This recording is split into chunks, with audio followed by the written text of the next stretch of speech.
The grand mansion on Rutledge Avenue stood wrapped in silence, its brick facade weathered but proud, guarded by towering oaks whose limbs stretched like arms too tired to reach for anything anymore.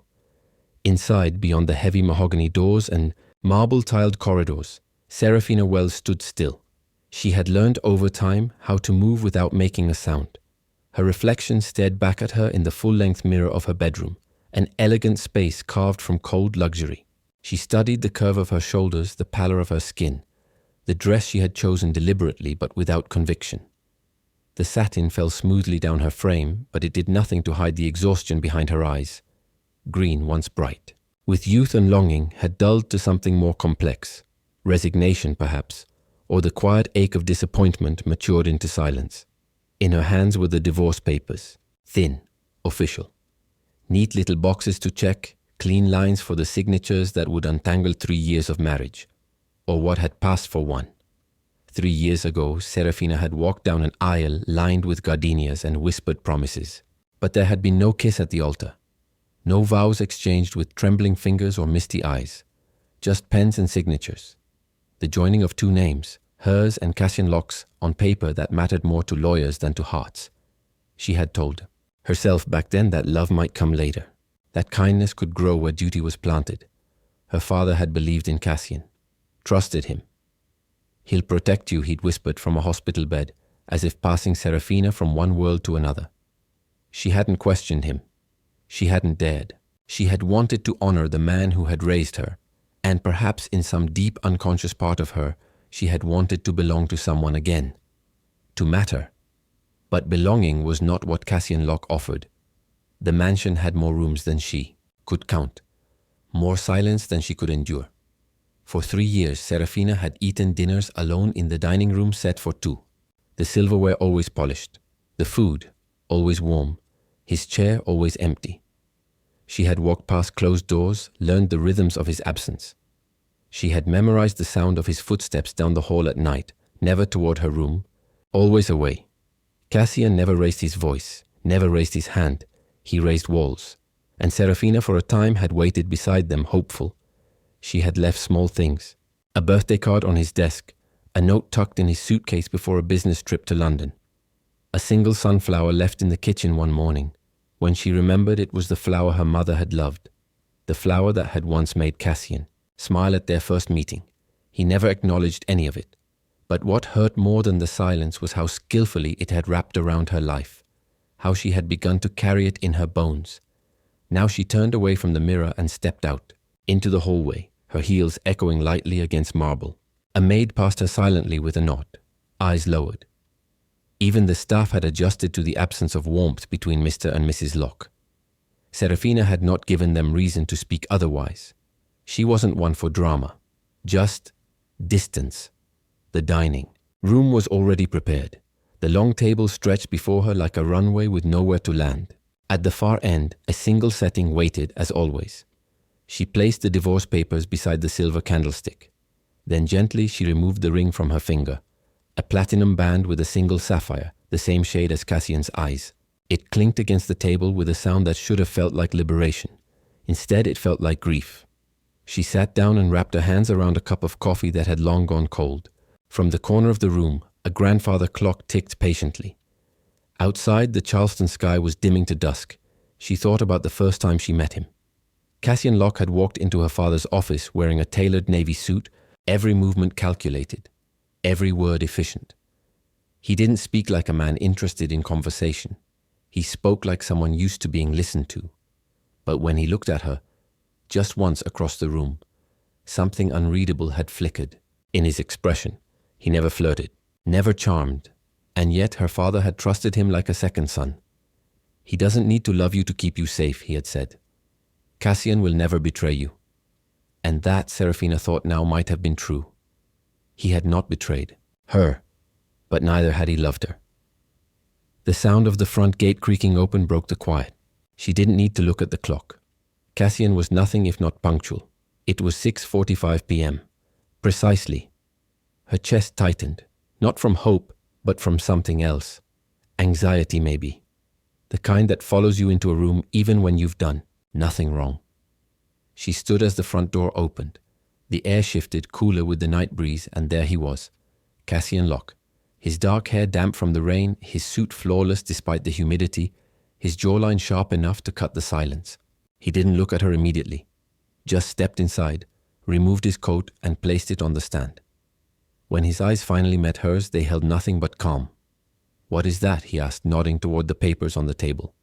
"Divorce," she answered, her voice steady. "I'm leaving, Cassian." He didn't react, didn't blink.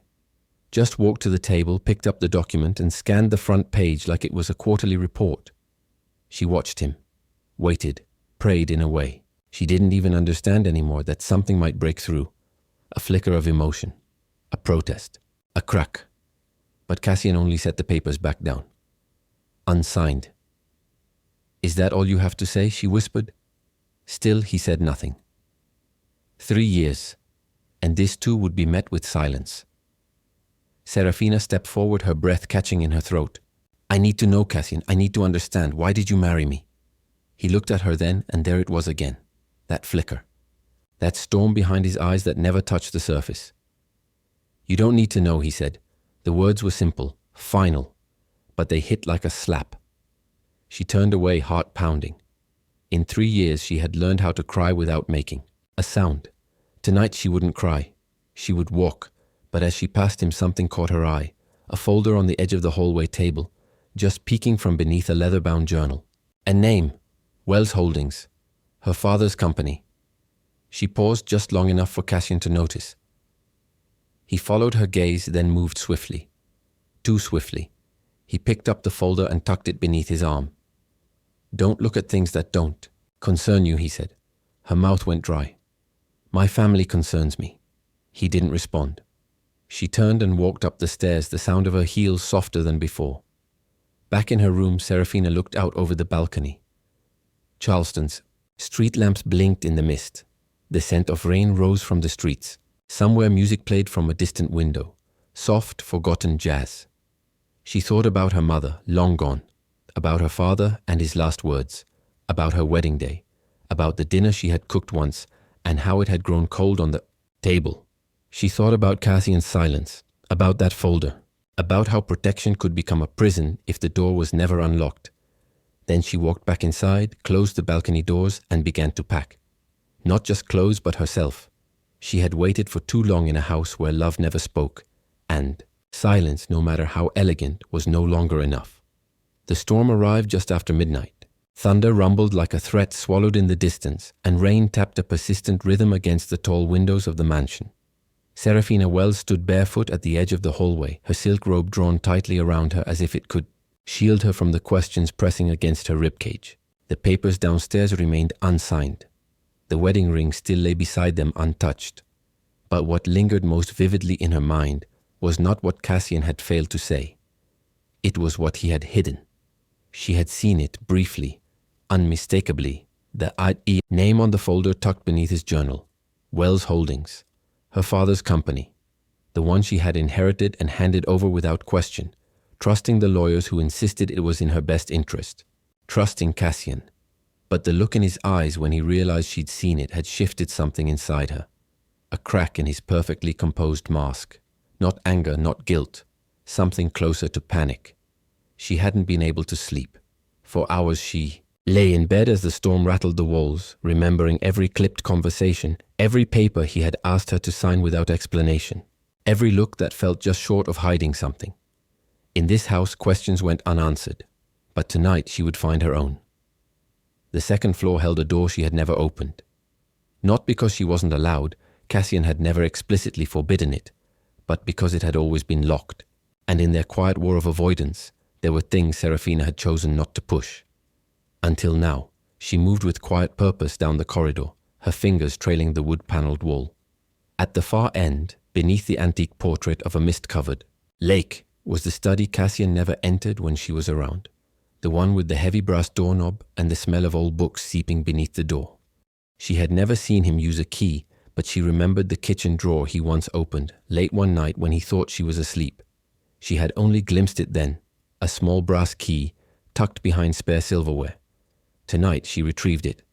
The metal was cool in her palm as she slid it into the lock. For a moment her breath caught. Something in her hesitated. She wasn't sure what she feared more, that she would find nothing, or that she would find something she couldn't unsee. The lock clicked, the door opened with a low groan. The air inside was colder, untouched by the warmth of the rest of the house. A tall bookshelf ran from floor to ceiling, overflowing with leather-bound volumes and thick folders arranged in rigid rows. A wide mahogany desk stood against the window, framed by sheer curtains that moved ever so slightly with the breeze from a cracked window pane. Dust floated like ghosts in the half-light. She stepped in. Her gaze was immediately drawn to a large framed portrait on the opposite wall. A woman in her 30s, elegant and poised, with hair swept into a chignon and eyes that carried the same, deep blue as Cassian's. But it wasn't the perfection of the painting that startled Serafina. It was the expression. A quiet, bone-deep sadness, one that mirrored the silence Cassian had mastered so well. This was his mother. Her breath grew, shallow. Below the painting sat a wooden box, its lid slightly ajar. She knelt and lifted the top. Inside were a handful of items, each worn by time.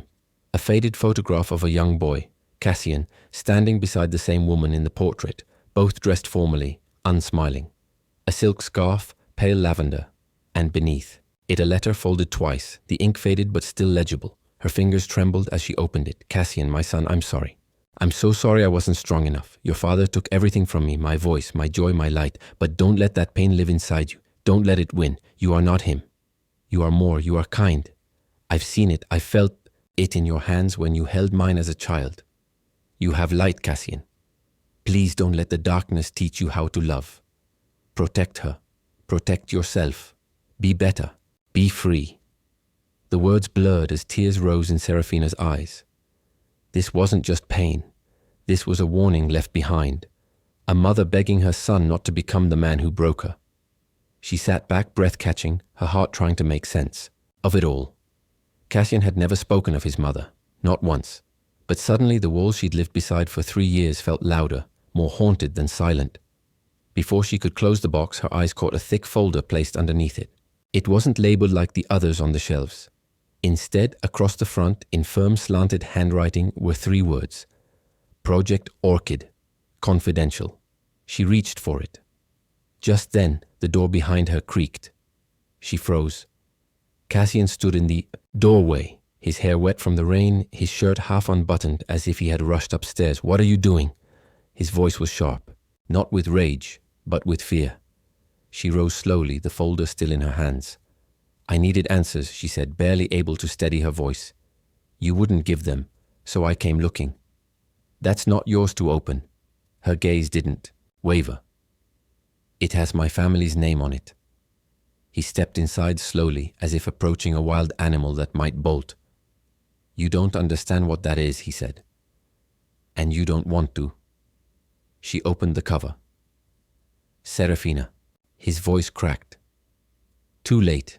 Inside were legal documents, contracts, emails, balance sheets, correspondence from lawyers, and a letter. The handwriting was her father's. She read aloud, voice trembling. If anything happens to me, Cassian, you are to marry Serafina.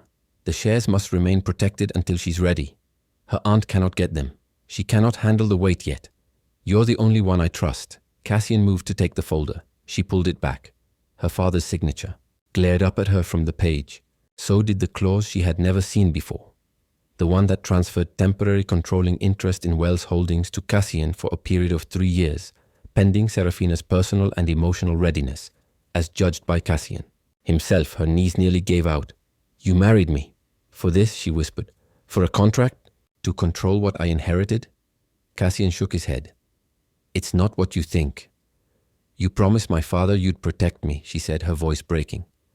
But you didn't protect me. You locked me in a house full of ghosts. You left me alone. I protected your legacy, he said, stepping closer. Your father was right.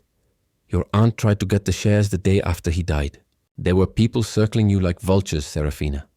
I did what I had to do. She stared at him, hollowed by the truth. All you had to do, she said slowly, was tell me. I couldn't. Why? His jaw tightened. Because I was afraid, she laughed, the sound brittle. Afraid of what? That I'd leave you? He looked down, then back at her. that I'd ruin you, that I'd become him, that I'd care too much and it would hurt you. Something in her broke. You already hurt me, Cassian. 3 years of silence hurts more than the truth ever could. He reached out. She stepped back. I need time, she said, folding the folder shut. Time to decide what's left of me, and what you didn't already take. Cassian stood in the center of the room, surrounded by his ghosts, and didn't try to stop her. As she walked past him, Serafina caught one last glimpse of the portrait on the wall, and in those painted eyes she saw a woman who had also been silenced. But unlike her, Serafina wasn't going to stay that way. She would speak, she would leave, and this time she would be the one to close the door. The rain had finally broken, leaving Charleston washed and shining. The air still carried the damp scent of magnolia and moss clinging to the roots of the city like an old promise not yet forgotten. Serafina Wells walked without direction, her steps carrying her past wrought iron balconies and shuttered windows through streets that looked the same as they did 3 years ago, but felt like they belonged to someone else now. She didn't know how long she'd been walking. She only knew she couldn't go back to the mansion. Not tonight. Not with the folder still burning in her memory. Not with Cassian's voice echoing in her chest like a wound she hadn't chosen. When she reached the edge of White Point Garden, the river glittered under a pale stretch of sky. Children's laughter drifted from somewhere deeper in the park. A woman in a white hat fed breadcrumbs to a line of ducks. The world somehow had gone on. Serafina sat on a bench beneath an oak tree that arched like a cathedral ceiling. She pulled her sketchbook from her bag. An old leather-bound thing she hadn't touched in nearly a year. The pages inside were stiff and blank, like a language she had forgotten how to speak. Once she had painted every day. Her fingers had been stained with ochre and cobalt, her studio floor littered with canvases leaning in toward each other like soft-shouldered witnesses. She had dreamed of color, of movement, of making something real enough that someone could stand in front of it and feel understood. Now she stared at the white page, and her hand would not move. A voice behind her broke. The quiet. I never thought I'd see you with a blank page, Serafina Wells. She turned. He stood there like memory itself. Familiar, disarming, impossible. Nathaniel Pierce. He wore a chambray shirt rolled at the elbows and jeans dusted faintly with charcoal. His hair was still that casual mess of waves that had driven every girl in their art history class mad. But it was his smile, unchanged, effortless, warm, that undid her. Nathaniel, she breathed. He didn't ask permission before sitting beside her, as if no time had passed. As if the air between them hadn't once been filled with shy glances and unspoken maybes. Wow, he said, looking at her. You look like someone who's lived through 1,000 quiet battles. She laughed softly, without humor. That's an interesting way of saying I look tired. You always read between the lines, he said. Still do, apparently. They sat in a silence that wasn't empty, but tentative, like the first brushstroke on an untouched canvas. He glanced down at her sketchbook. Still drawing? I guess, she said, closing it. It's been a while. He nodded slowly. I figured. She looked at him sideways. What are you doing here, Nate? Working on a new project, he said. A hybrid space. Gallery meets reading room meets community center. The city's funding part of it. And I thought, who better to think about spaces that speak to the soul than Serafina Wells? She shook her head, amused. You're still dramatic, he grinned. And you're still deflecting. Another pause passed.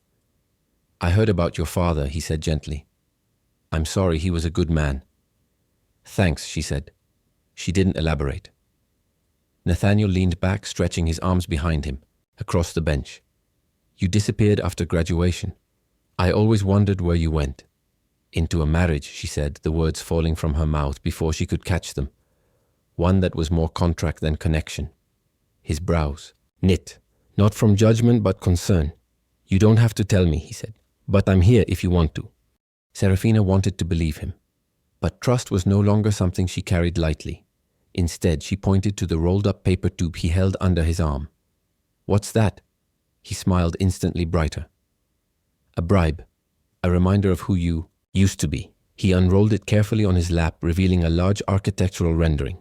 Ink and watercolor swept across the page in graceful lines.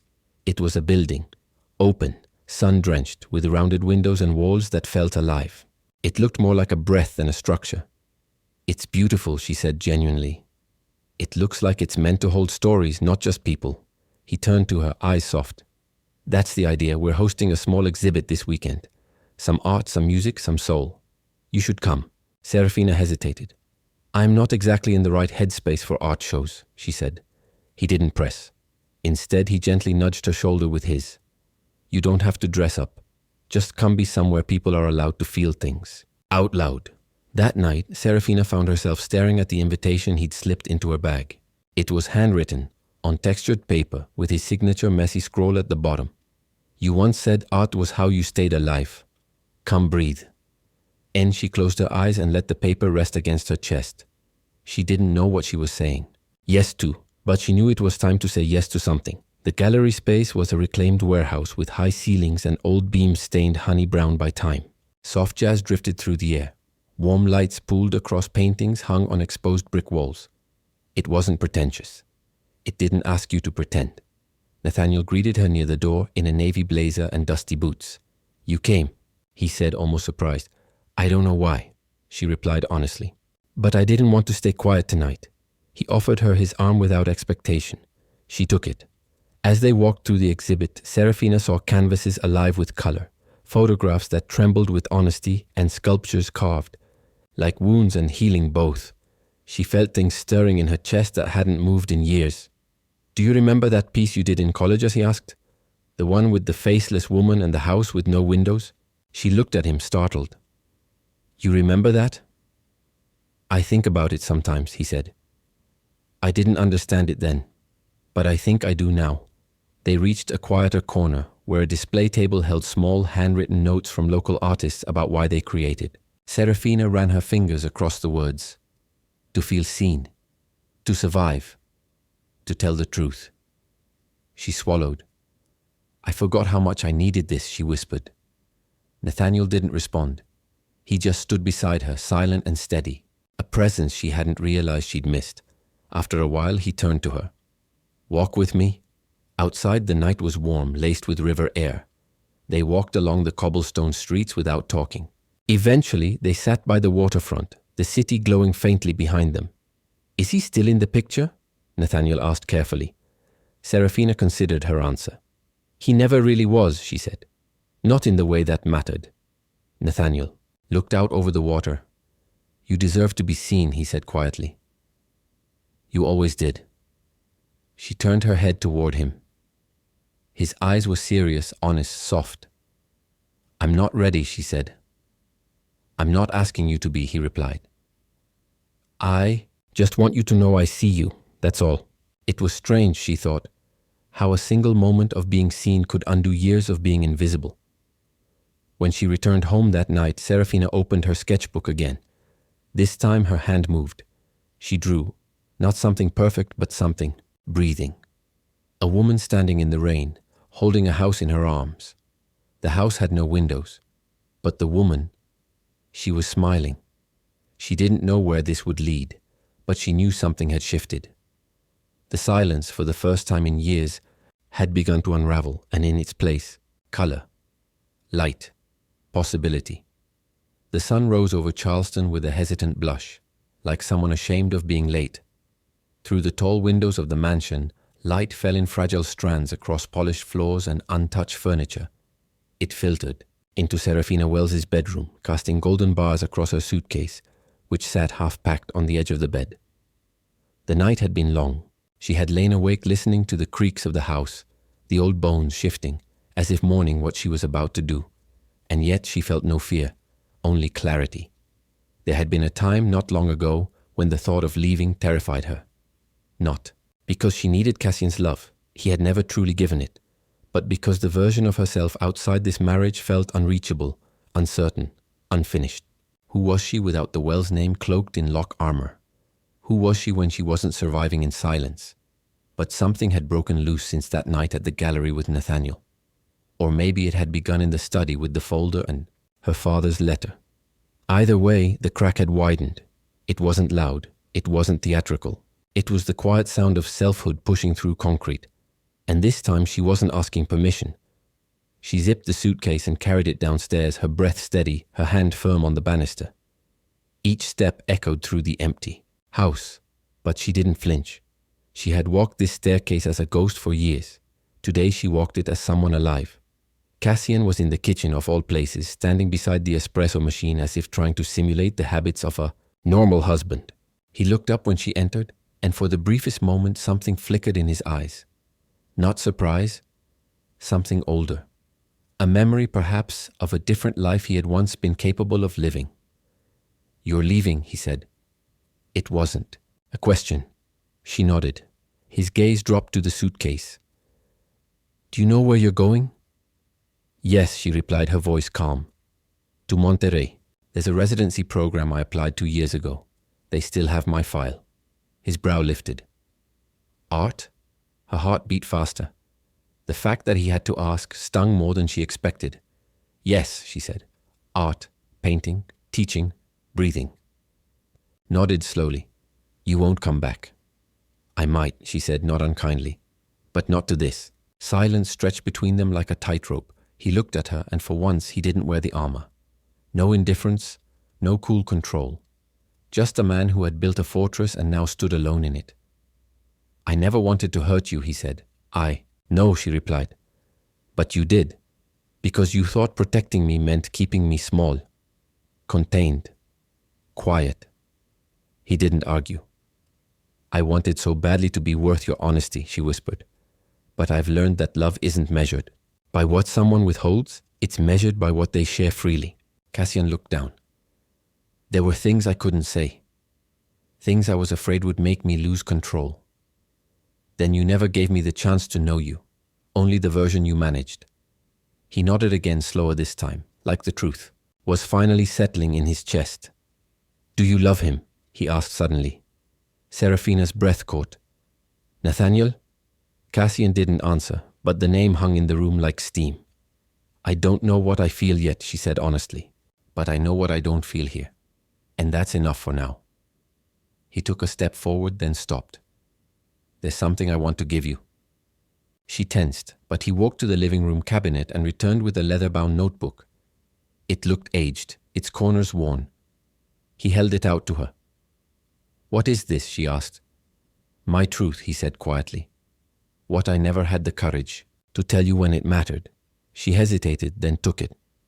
"I wrote every day for 3 years," he said. "Every time I failed you. Every time I couldn't say what I wanted to. Every time I remembered what my father did to my mother and promised myself I wouldn't become him. And failed anyway." Serafina didn't speak. Her fingers brushed the edge of the notebook. "It's yours now," he said. "To read or to burn." She didn't thank him. She didn't cry. She simply nodded, tucked the book into her bag, and walked toward the door. At the threshold, she paused. "I hope one day you'll learn that loving someone isn't about protecting them from pain. It's about standing beside them in it." Cassian didn't move. His silence for once didn't feel like a wall. It felt like morning. Then she stepped out into the morning light, her suitcase rolling behind her like a declaration. The flight to California was long but strangely peaceful. She stared out the window as clouds gathered beneath her like mountains made of breath.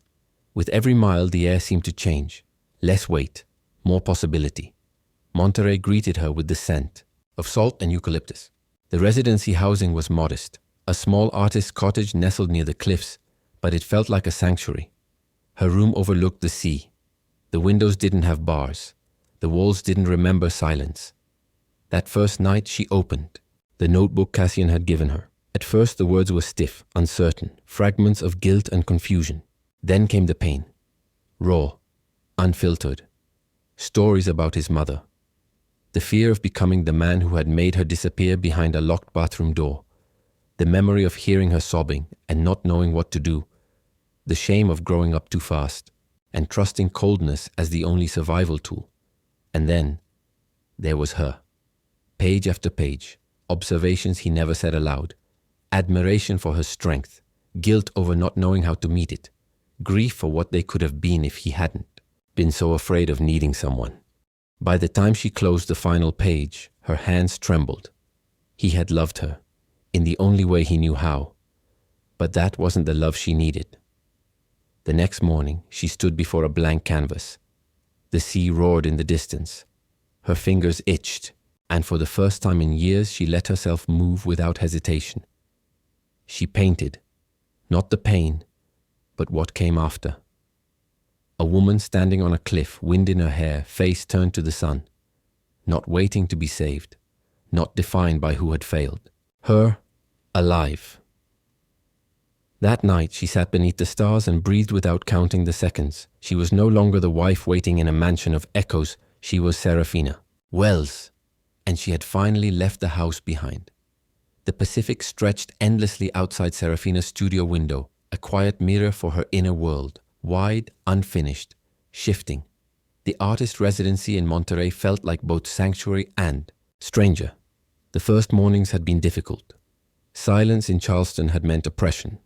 Here, it meant possibility. And possibility, raw and bright, was not something she'd learned how to live with.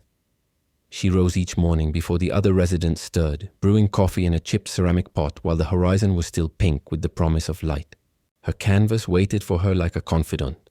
No demands, no judgments, just space. Serafina no longer painted what she thought others expected. Gone were the precise lines and muted palettes that once earned polite praise from gallery owners.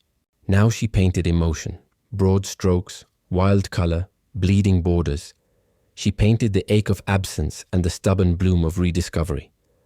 And in doing so, something inside her began to reassemble, not into the woman she was before Cassian, but someone newer, fuller, braver.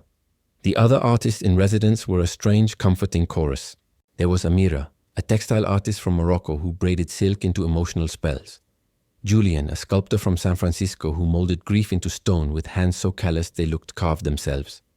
And then there was Elise, a quiet watercolorist who never spoke during meals, but once left a folded note on Serafina's easel that read, "I see your strength in the way you blur your shadows." For the first time in years, Serafina didn't feel observed like a wife or guarded like an heir. She was just herself. She could be tender, or intense, or quiet, and no one asked her to shrink to fit their comfort. Still, in moments between, brushstrokes and shared breakfasts, her thoughts drifted to Charleston, not to the house, not even to Cassian, but to the version of herself that had endured so much in silence. Sometimes she wanted to mourn that girl, other times she wanted to thank her. It was strange, how loss could also be a beginning. One evening, after a long afternoon painting in the wind-swept courtyard, Serafina sat on a stone bench overlooking the cliff edge.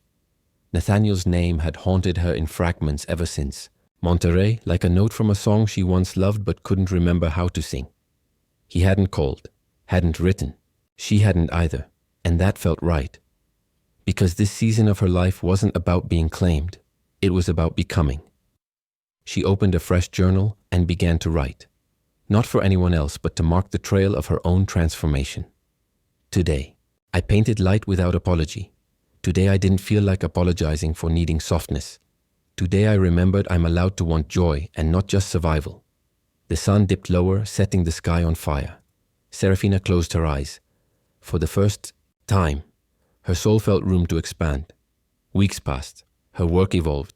She began teaching free community classes on weekends, inviting locals, retirees and children to come smear paint across old canvases and talk about the emotions they didn't have words for. She called it color without permission. People came, some shy, some grieving, some lonely. One woman, Linda, cried while painting nothing but shades of green. "It's the color of a room I couldn't leave," she whispered. Serafina understood. She didn't always give advice. Sometimes she just stood beside someone's chaos and let it be seen. That was the truest thing she had to offer. One Saturday afternoon, while clearing brushes in the outdoor sink, she heard a familiar voice behind her. "I had a feeling you'd be the one rinsing away everyone else's paint." She turned sharply. It was Nathaniel. His hair was longer, his smile quieter. There was something different in his posture. Less performance, more truth. "I wasn't sure you'd ever show up," she said, keeping her voice even. He shrugged. "I wasn't sure you'd want me to." She looked at him closely, unsure whether to feel affection or anger. "I've been reading about your workshops," he said, gesturing toward the painted stones lining the courtyard. The city posted photos. You, laughing in front of a bunch of 9-year-olds with blue paint in your hair. It was hard not to come. She couldn't help but smile. I forgot how messy joy can be. Nathaniel grew quiet, more serious. I came because I wanted to see if you were really happy. And because there's something I want to give you. He handed her a small envelope. Inside was a photograph, a picture of her from years ago. She stood in front of one of her college canvases, chin tilted up, sunlight catching the dust in. Her curls. She looked unafraid. I found it when I moved, he said. And I remembered something. That version of you, that fearless girl, she's still here. You just had to clear a path back to her. Serafina looked at the photo and for the first time didn't flinch. I don't know who I am yet, she said. You're not supposed to, he replied. You're just supposed to keep becoming. They sat together in silence, and for once it wasn't loaded. It was gentle. When he stood to leave, he didn't ask to stay. Didn't ask her to define anything. I'm nearby for a while, he said. Doing some collaborative work with local artists. No pressure. But if you ever want company, or just someone to remind you you're already enough, I'm here. And then he left. No fanfare, no grand declarations, just the door left open. That night, Serafina painted again. But this time, it wasn't a woman in the rain or a mansion with shuttered windows. She painted a cliff, a woman with her arms outstretched, not because she was falling, but because she had already learned how to land. The sea beyond her was wild. So was she. But this time the wild wasn't chaos, it was freedom. The days in Monterrey had taken on a rhythm, gentle, sacred. The tide came and went like breath, and Serafina Wells followed it. Morning walks along the cliffs, afternoons teaching, evenings spent painting under the waning light. Her heart, once folded tightly inside the shell of obligation and silence, was finally beginning to breathe. But some wounds only whisper louder with time. One night, as fog rolled in from the sea, Serafina sat alone in her studio staring at the notebook Cassian had given her. She had read it all once, weeks ago, in one aching sweep. But tonight she returned not to re-experience the pain, but to examine it with new eyes, not as a wounded woman, but as someone who had survived the storm and come out drenched but not destroyed. She traced her fingers over one page where he had written, I didn't know how to love without control. I thought safety meant silence. And I failed you in every way that matters. That sentence didn't undo her anymore. It simply existed, like a ruin in a place once loved. Still there, but no longer governing the landscape. She closed the journal and walked out to the bluff behind her studio. The wind was sharp but clean, and stars blinked through the thinning fog. Somewhere down the hill, someone was playing the violin. Soft, mournful, beautiful. And then she knew. The story she had lived wasn't meant to remain folded in journals or frozen on canvas. It was meant to be told, not as revenge, not as exposure, but as offering, for the girl she had been, for others still trapped in elegant cages, for those mistaking endurance for peace. She returned to her studio, turned on the desk lamp, and opened a blank document on her laptop. She wrote the first line slowly. There is a silence that pretends to be safety. I lived in it for 3 years. And the words came, like a tide she no longer tried to fight. She didn't name Cassian, didn't need to. She told her story as truthfully as she could, about growing up with expectations instead of affection, about marrying a man who offered protection but not partnership, about waking up one day and realizing that even gold bars are still bars when they form a cage.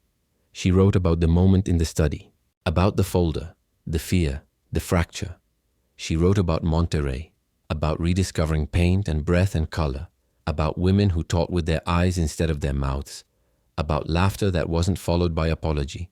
She wrote for hours until the sky began to lighten. When she was done, she didn't read it again.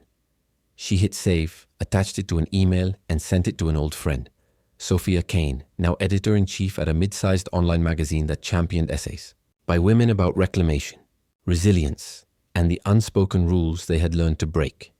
Then she closed her laptop, stepped outside, and watched the morning arrive without fear. 3 days later, her phone rang just after breakfast. Sophia's voice crackled with something between awe and urgency. Serafina, she said, it's raw, it's powerful, it's exactly what the world needs to read right now. If you're ready, we want to publish it, unedited, as it is. Serafina's heart raced, but not with dread, with clarity. Then yes, she said, let it go where it needs to. The piece went live under a pseudonym, The quiet wife who left.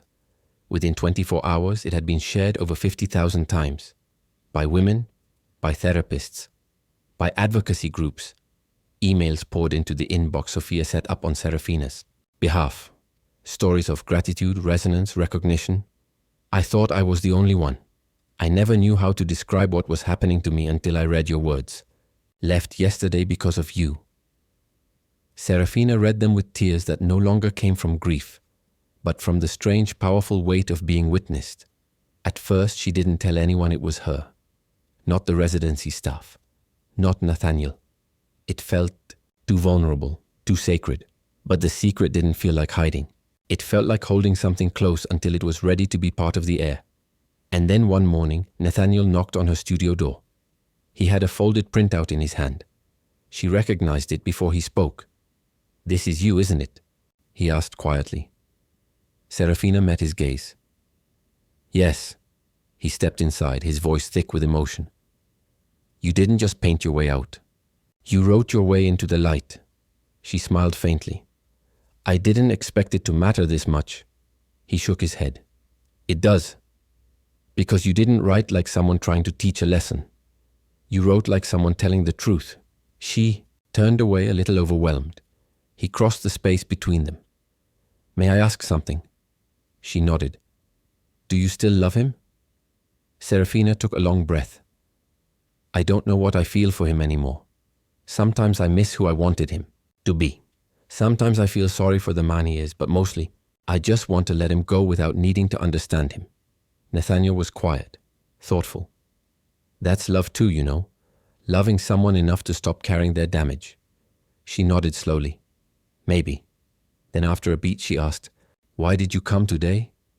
He hesitated. "Because I wanted to tell you something. I think I've been waiting for the right time, but I realize there may never be a perfect moment. Just real ones." She looked at him, something fragile and ready in her eyes. He continued, "I never stopped wanting more with you. But I know now that love isn't about waiting in the wings for someone to fall into your arms. It's about walking beside them even when they're not looking at you. It's about witnessing, not possessing." Serafina's voice was soft. "I don't know if I'm ready." "I know," he said, "but I'll keep walking beside you anyway, as long as it takes, even if it never leads to us." And for the first time in years, she let herself believe that love could be soft, could be kind, could be patient without asking her to disappear. She didn't respond with words. She just reached for his hand and held it, not as promise, but as presence. That night she began writing again, a new piece, not about the past, but about the after, the rebuilding, the reimagining. She called it What Comes After the Silence. And, with each word, she stitched herself back together, not into the girl she once was, but into the woman she had become when no one was watching. The Monterrey air had grown cooler, sharper with the scent of salt and pine. Autumn leaned gently into the coastal hills, golding the tips of trees and dusting the skies with earlier sunsets. Serafina Wells had taken to walking in the afternoons, not for the view, but to feel her own feet on the ground, solid, certain, hers. Each step reminded her that she had chosen this life, and yet even peace has its tremors. That morning she had returned to the cottage from a community workshop, her fingers still smudged with paint, her heart light from a child's clumsy drawing that resembled a dragon but had been introduced as a brave woman with storm hair when she saw the car. It was the wrong kind of clean, black, expensive, familiar, Cassian. Her body stilled before her mind caught up. The ocean whispered behind her, steady and indifferent. She opened the door to her studio and found him standing near her easel. He was dressed in grey, always grey. A man who had learned long ago that neutrality was a better shield than transparency. His posture hadn't changed. Neither had the crisp line of his jaw or the cool calculation in his eyes. But there was something in his face, worn, fractured at the corners. For a moment they said nothing. Then he spoke. "I wasn't sure you'd still be here." Serafina dropped her keys onto the entry table. "I live here now." He nodded once. "I read your essay." Of course he had. "And?" His eyes searched her face. "I didn't expect to recognize myself in it, but I did." She didn't flinch. That wasn't why I wrote it. I know, he said. It wasn't about me. It was about you finally becoming real. That startled her. He had never used words like that before. Words that bled. I came to return something, he added, pulling a small package from his coat. He laid it on her table, wrapped in parchment and tied with navy ribbon. She didn't move to open it. What is it? A key, he said simply. To the study and to the house. I've signed everything over. Serafina's breath caught. Everything? He nodded. The house, the shares in Wells Lock, your mother's library. It's all legally yours now. Unconditionally. She stared at him. Why? He looked down. Because I used it all to keep you. And you're not something to be kept. The silence between them this time was not cold. It was reverent. I know you'll probably never forgive me, he added quieter. But I needed you to know I saw you, even when I couldn't say it. She folded her arms. You didn't just fail me, Cassian, you erased me. I know. And now you think a deed and an apology can undo it? He didn't answer. She stepped closer. I spent 3 years thinking I wasn't enough, that if I were softer, quieter, more patient, you'd let me in. But you didn't want a partner. You wanted a legacy you could manage. His jaw tightened, not in defense, but shame. She shook her head. I'm not angry anymore. But I can't let you stand here and make this clean.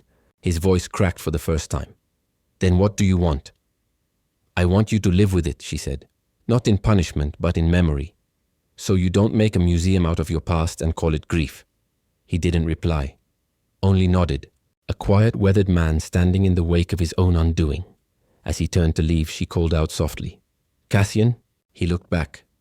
Thank you for giving me space to leave. You didn't trap me, even when you could have. His eyes met hers and something human flickered there. Something wounded, yes, but finally honest. You were never mine to trap, he said. Then he left. No goodbye. No plea. Just silence. Serafina stood in her studio, the door still ajar, and breathed in the sudden, blessed solitude. That night, under a lamp that cast soft gold across her workspace, she untied the ribbon on the parcel. Inside was a key, a deed, and a letter. She unfolded the page. Serafina, I was wrong about so many things, but mostly I was wrong about you needing me to be strong. You never needed strength. You needed presence. And I didn't know how to give it. I hope the house and what's in it helps you remember who you are, not who you were asked to be. I don't expect redemption, but I wanted you to have back what was always yours. I hope, wherever you are, you're laughing more, loving more, painting what can't be said aloud. That's how I'll imagine you now. Not as a woman I failed, but as the one who made me realize what love requires. Cassian. She folded the letter and placed it gently in a drawer, not to revisit, but to honor. Not all wounds needed reopening. Some were best remembered with boundaries. The next day, Serafina woke early, packed a small bag, and booked a flight to Charleston. Not to return, but to reclaim. She would go back to the house, walk its halls, enter the study, and see what waited in the places she had once feared to touch. Not because it held power anymore, but because she no longer gave it that. She wasn't going to relive her past. She was going to rewrite her ending, one door at a time. Charleston welcomed her with the kind of humidity that wrapped around the bones, thick with memory and scent, gardenia, pine, and sea salt from the harbor's edge. The city hadn't changed. Not really. The sidewalks still gleamed after rain. The gas lanterns on King Street still flickered like tired ghosts. But Serafina Wells had changed. And that changed everything. The car ride from the airport to the estate was quiet. She didn't bring luggage, only a leather shoulder bag and the folded deed in her coat pocket. She hadn't come to move back in. She had come to look her past in the face and to claim it, finally, as her own. The mansion stood just as she remembered. Proud, symmetrical, austere.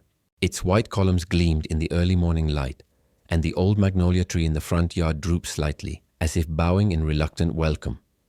The house didn't intimidate her anymore. It didn't feel like a trap. It felt like history. Cold, yes, but containable. She stepped through the front door using the key Cassian had given her.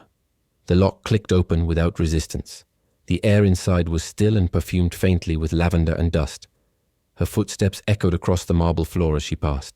Through the foyer, down the corridor, and toward the wing she had once learned to avoid. The study, Cassian's private sanctum. The room she had only entered once and left changed. She unlocked the door and stepped in. Nothing had been touched. The air was denser here, almost preserved. The curtains remained half drawn, letting light spill across the oak desk and bookshelves lining the walls. But it was not the grandeur of the room that struck her now. It was the quiet grief it held. Grief for love mishandled, for silence mistaken for safety, for years lost behind strategy and fear.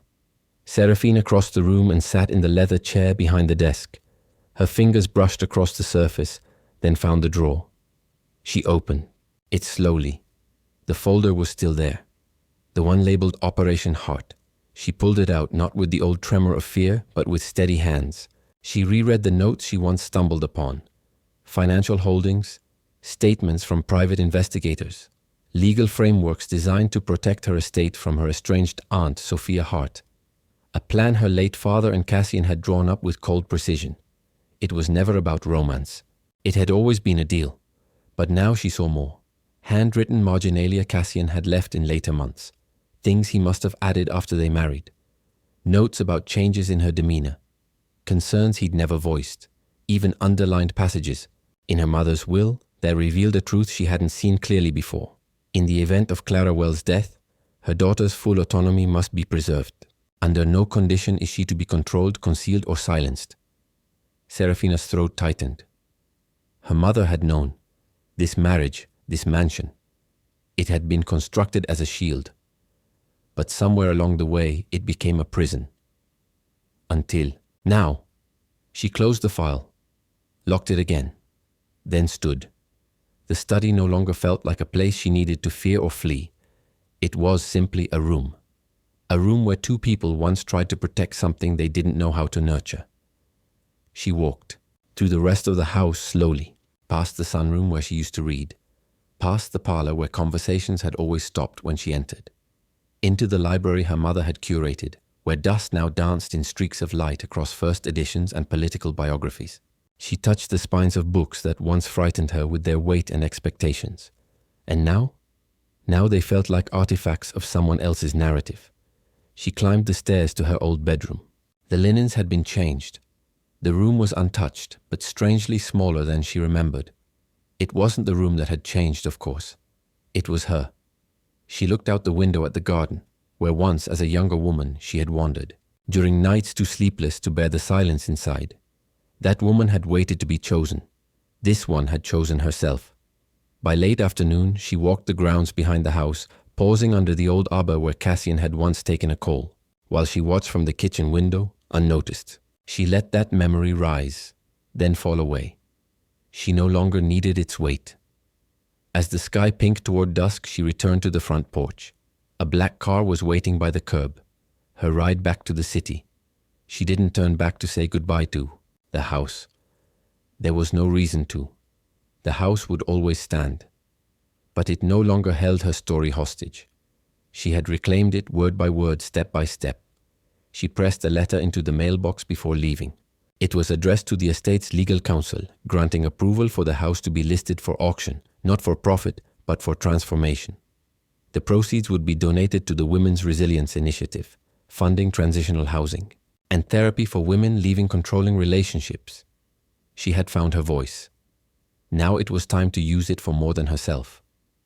That evening, she checked into a small inn near the harbor in downtown Charleston. The rooms were modest with sun-washed curtains and the smell of old wood. She opened her laptop, responding to an invitation from a National Women's Leadership Conference asking her to speak. They had read her second essay, What Comes After the Silence, and wanted her to open the event. She accepted. Not for attention, but because she had something real to say. Outside her window, the city buzzed in the half-light. Tourists wandered past carriages, children laughed near the fountains, and the scent of crab and cornbread drifted in from the restaurants along the waterfront. This was still the city of her past, but she was no longer its prisoner. Tomorrow she would board a plane back to Monterrey, back to her students, her canvases, the briny air that tasted like becoming. But tonight she simply let herself rest. Not in the shadow of grief, not in the echo of someone else's expectations, but in the warm, radiant truth that she had faced everything, left nothing buried, and could now move forward unburdened. She had walked back into her past and found it powerless. And that perhaps was the greatest freedom of all. The wind along the Monterrey coast no longer howled in Serafina. Wells's ears it hummed, soft, steady, like the voice of someone who had once been lost and now knew the way home. Her days had resumed their rhythm. Sunrise over the cliffs, a cup of herbal tea brewed slowly, laughter in the art center where children painted suns with hands too small to hold brushes correctly. But everything inside her had changed. It was subtle, how peace announced itself, not with a roar, but with an absence. No dread at the first light of morning, no tightening in the chest at the sound of her name. She moved through each hour without looking for exit signs, and when she looked in the mirror, she saw a woman who had walked through a fire that didn't destroy her. It forged her. She had kept the house in Charleston for nearly 2 months before transferring its ownership to a historical foundation. The paperwork was final now. The mansion, stripped of its past, would be reborn as a public cultural center, a place where forgotten stories were remembered, where voices once silenced would find air and architecture. Let it live, she thought, but let it live in service now. The morning of her speaking engagement came sooner than expected. The Women's Leadership Summit was being held in New York. She arrived alone, wearing a deep indigo suit, no longer soft-spoken but self-contained. The kind of quiet that demanded attention without raising its voice. The stage was wide, the lights warm. Faces in the audience blurred under the glow, but Serafina could feel their presence. Women waiting not for a performance, but for a story that might remind them of their own. She took a breath and began. I used to think survival meant silence, that if I endured quietly, I was strong, that if I gave everything and asked nothing, I would be safe. But I was wrong. Silence is not safety. It is a slow erasure. And for years I erased myself. Her voice didn't shake. I was married to a man who wasn't cruel with his fists, but with his absence. I lived in a house built to protect me from predators, but it became the place I feared most, because it was there that I began to disappear. She paused, and still I stayed. Not because I was weak, but because I was loyal to a promise I thought was love. Because I didn't yet know that boundaries are not betrayals, that leaving isn't failure. It's choosing life over survival. A few people wiped their eyes, but I did leave, and I found myself again, not all at once, but in pieces. In a seaside town where I taught children how to paint emotions they couldn't name. In strangers who handed me their pain and asked nothing in return. In stories I wrote not for revenge, but for remembering. Her voice softened, but her posture stayed strong. I came back to the house I once feared. I opened every door. I stood in the study where my silence began, and I told it, you no longer hold me. I am not yours. She let the words settle. I tell you this not to be brave, but to be real. We are not meant to shrink for the comfort of others. We are not here to inherit cages. We are here to build something better. From the wreckage, yes, but also from the courage we dare to claim. She closed her speech simply. Thank you for listening to my story. May you go now and tell your own. The standing ovation was not loud, it was long, sustained, full of something heavier than applause. Recognition. Afterward, she stepped outside the conference center, breathless not from nerves but from release. The city buzzed around her, cabs, lights, street musicians. But in the center of it all, she was still. She turned and saw Nathaniel Pierce waiting under a street lamp, holding 2 coffees and wearing that same expression he always did when she surprised him by surviving. I figured you'd need this, he said, handing her one. Always, she replied, smiling. They walked together down the street, not hurrying. Do you still think about the version of us that never was? She asked softly. Nathaniel looked ahead. Sometimes. But I think more about the version that could still be. She paused. I'm not ready to be someone's everything. He looked at her unflinching. Good. I don't want everything. I want truth, presence, room to grow. And if I don't choose you, he sipped his coffee, then I'll still be proud of you, because love is only real when it doesn't ask to be owed. She didn't reply right away. They reached the corner of a small park, the kind tucked between office towers, forgotten by most. She sat on a bench and he sat beside her. I don't know how this ends, she said. He nodded. That's the beauty of it. They watched a little girl chase pigeons across the walkway, her laughter rising like a bell. Serafina turned to him. I don't need a new story, she said. I just want to live one I don't have to survive. He offered her a look that held no conditions. Then let's live. And in that quiet sliver of Manhattan night, under ordinary stars and streetlight gold, Serafina Wells chose not the path back, but the path forward, not to begin again, but to begin, finally, fully, freely. And this time she was not waiting. To be chosen, she was choosing herself. Always. First. And maybe in that brave choosing, there would be space for love. Not as rescue, but as witness. Serafina Wells's journey was never about running from pain. It was about returning to herself.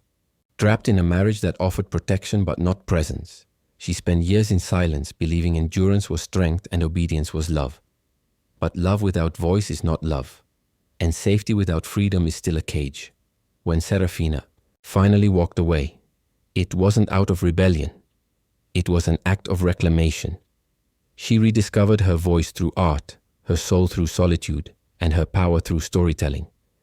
In letting go of the life others had crafted for her, she stepped into a life she could call her own, not perfect but real.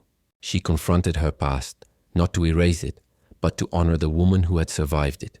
The most profound lesson from Serafina's story is this: healing isn't about forgetting what broke you.